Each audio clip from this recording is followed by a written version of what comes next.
So I'm sick, and I've seen Emirichu, whatever, do like these videos where she talks when she's sick, and I think they're really fun.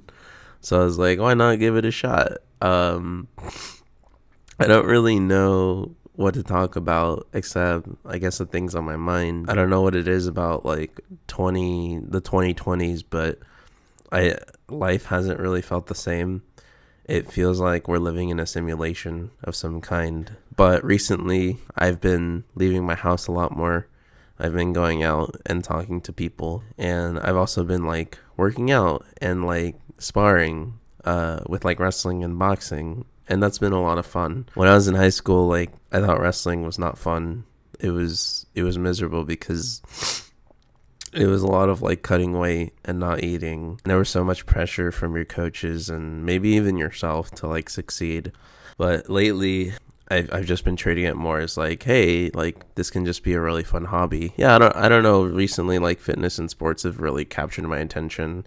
Like I've been watching NBA clips too, and I think LeBron, like as someone who doesn't know much about basketball, like I think LeBron is extremely hilarious to watch because he's like considered very controversial because it's like, is he the GOAT? Is he not the GOAT?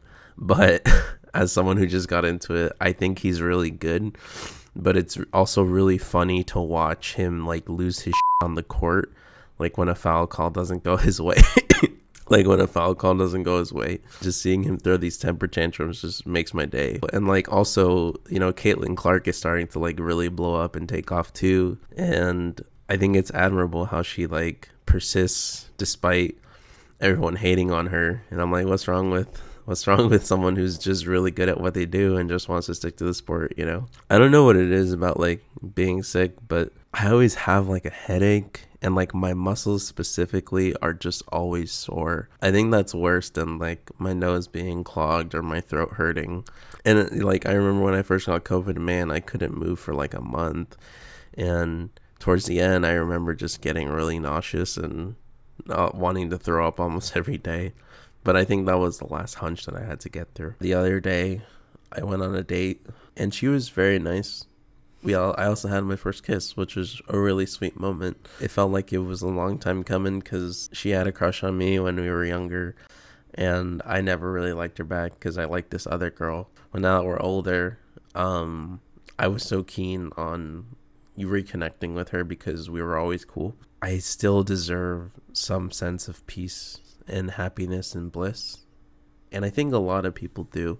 I recently watched Arthur talk about in Red, that scene in Red Dead Redemption 2 where where Arthur is talking to the nun or the sister, and he's like, "I've lived a bad life, sister." I'm just like, dude, same. Like that's a mood. And she's like, "Oh, take a gamble that love exists and do a loving act." I relate to Arthur's struggle of like, oh yeah, I want to help people and I want to make things right. Life's hard, man. I don't know. I've come to realize after a lot of trauma and loss in these last couple of years, as I'm sure a lot of you probably feel, that life really, really sucks right now. And I mean, it's obvious to say like that shouldn't define us, but I think for me, it's more about accepting our losses. The milk has already been spilt and we should just try to make the most of what we can.